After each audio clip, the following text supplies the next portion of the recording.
It's my pleasure this morning to talk with a longtime acquaintance of mine, Michael Brylawski. Michael is, when we first talked, was back in the days of Fiber Forge and Hypercar and the Rocky Mountain Institute, and then now he's out with a new startup that he's created back in 2013 called Vision Fleets, and we want to talk about that. So, Michael, good to see you again. Great to see you. And as I was saying, I think I was first on your program in 1998 or 9. Oh, yeah, it's been a long time ago, and I'm sure we were talking about Fiber Forge and Hypercar Yep. back then. Hypercars, yeah, absolutely. Yeah. Well, look, so you've moved on. You've been through a couple different things, and I want to talk about that a little bit later, what that experience was like. But right now, you've created a company. You're the CEO of Vision Fleets. Yes. And as I understand it, Vision Fleets is sort of a new way of helping, I assume, company fleets and city fleets, state fleets, things like that, begin to introduce on a more economic basis, begin to introduce alternative and low carbon, motor vehicles into their motor pools and things like that. So tell us a little bit, how did this all come about? Yeah. So, Bill, thanks for that. Yeah. Vision Fleet. So, you've been in this industry for so long, so you've seen the evolution of the technology come from the 90s, like the EV1 and that first generation. Yep. To I think really the first generation of primetime electric vehicles, starting with the Volt and the Leaf in 2011. And when those vehicles came, I mean, they were really, I said primetime vehicles. I mean, those were vehicles with almost no compromises in terms of being functional, safe, right, and economic. And they just, but they're electric vehicles, so they have their own unique constraints. And also, and we'll probably talk about this, I've been working with fleets for a long time as well. And a couple years ago, I was really surprised to see, despite this new generation of vehicle, the adoption of electric vehicles and fleets really wasn't moving at all. I mean, it really was consistent.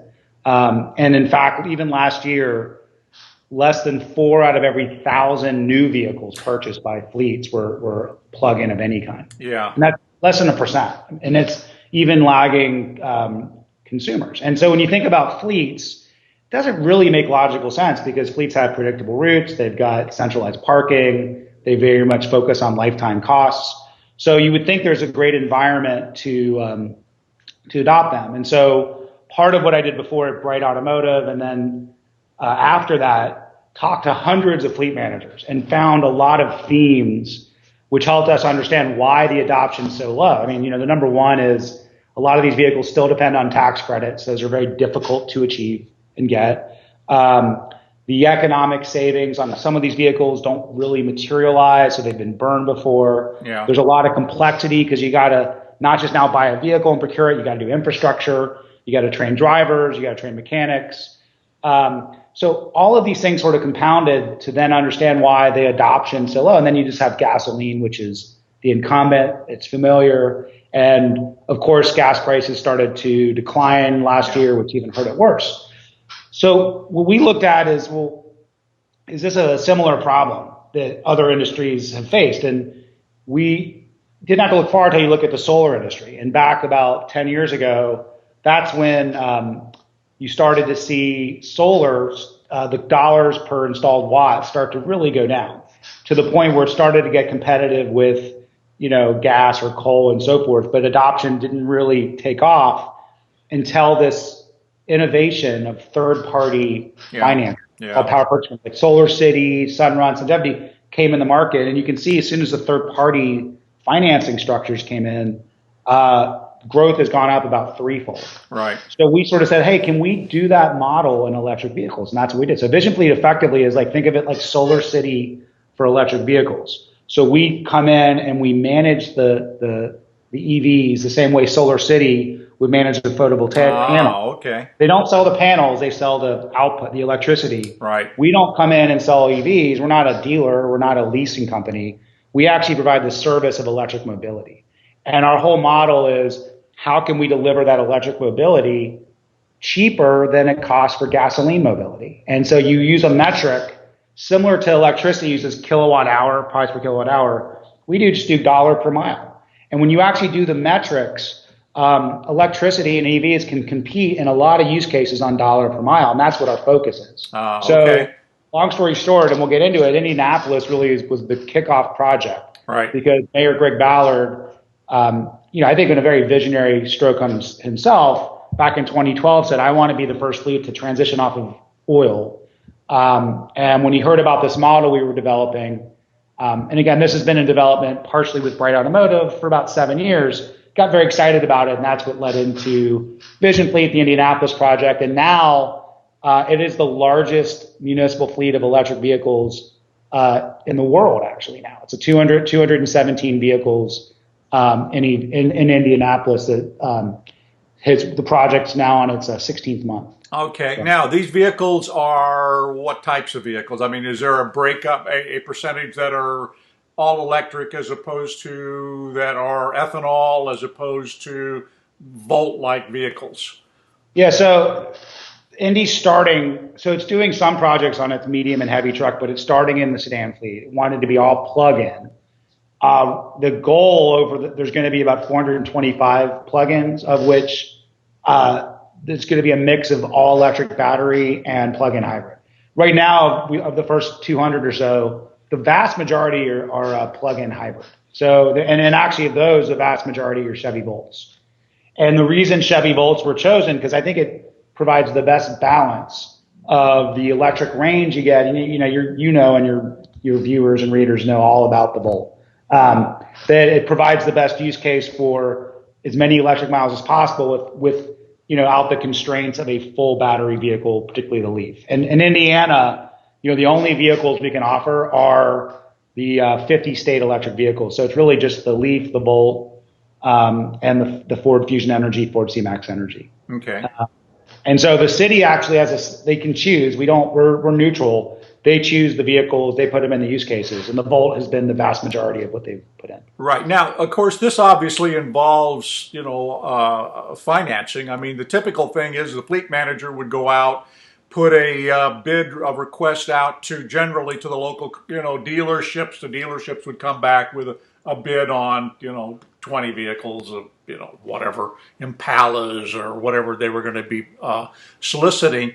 How does that work in your case? Because, I'm assuming you've got some backer somewhere, Bank of America or Wells Fargo or, the state of California Credit Union. How is that all being handled, and sort of explain kind of the mechanics of the financing of this thing? Sure. So the first thing is Vision Fleet actually does finance the vehicles, but we do it for a simple reason. We do it especially for municipalities. So we take the tax credits and we're able to pass it through. I mean, a city doesn't pay federal tax. It's a non-tax paying entity. Right. And then that sounds weird. Well, that's what Solar City does. That's what these solar companies, we actually borrowed that model from solar. And at scale, it makes a big difference because, the $7,500 tax credit, when you put the 425 vehicles, that's $2.5 million. Yeah. That otherwise the city doesn't get. And that's critical. So that's the main driver of why Vision Fleet actually does finance the vehicles. And we actually, in Indiana, it's a little complicated, but we actually bid the vehicles by their state laws. So we actually bid through local Indiana dealers and get the lowest bid through them. And then we put it into the services model and then effectively rent them to the city on a per mile basis. Oh, and okay. It can work, every city, every state has its own statutes. So yeah. It works different every time, but the fundamentals is Vision Fleet definitely has to be the financer. We are backed, so we have a few backers. I mean, we're backed primarily with Vision Ridge, which is it's a venture slash, it does called a yield co based in Boulder, Colorado. Okay.